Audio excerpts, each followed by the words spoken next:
Nginibingelele ekhaya lamaphupho.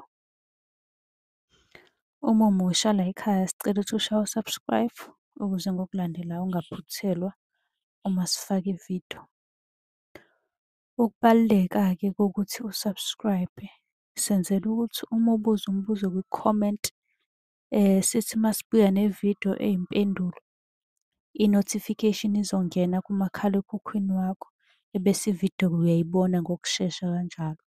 Kanti uma unga-subscribe-ile angeke uze ubone nhlobo ukuthi cha impendulo usuyitholile.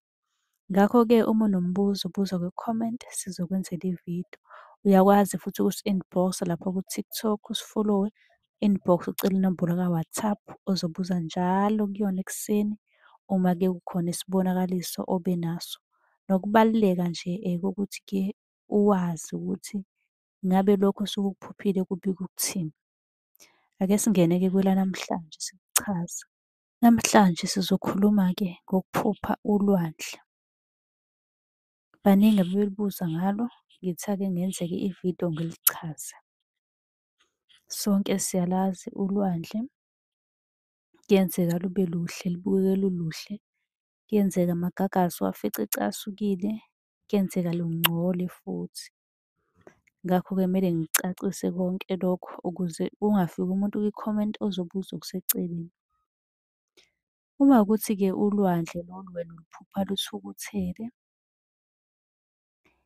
lugubha amagagasi, lokho kusuke kubika ulaka lwabaphansi. Noma-ke sebefuna ukukuyalela indlela yobisi, okungenzeka ukuthi kukhona ubizo olunalo abadala abakukhombisa lona.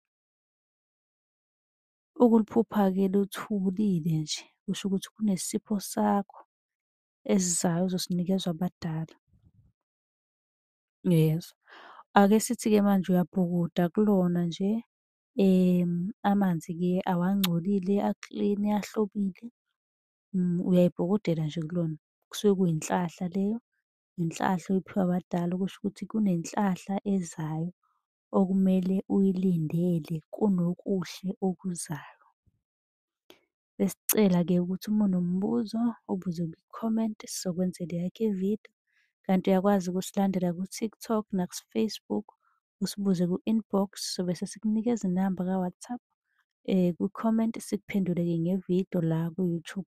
Ungakhohlwa uku-subscribe-a ku-YouTube, usi-follow-we yonke indawo ngoba ave kubalulekile ukuthi uma ube nesibonakaliso uzithole iy'mpendulo, wenze lokhu okuthiwa kwenze kungaze konakale ngoba kubuye konakale uma kuwukuthi-ke uyaziba, uyayiziba iy'bonakaliso.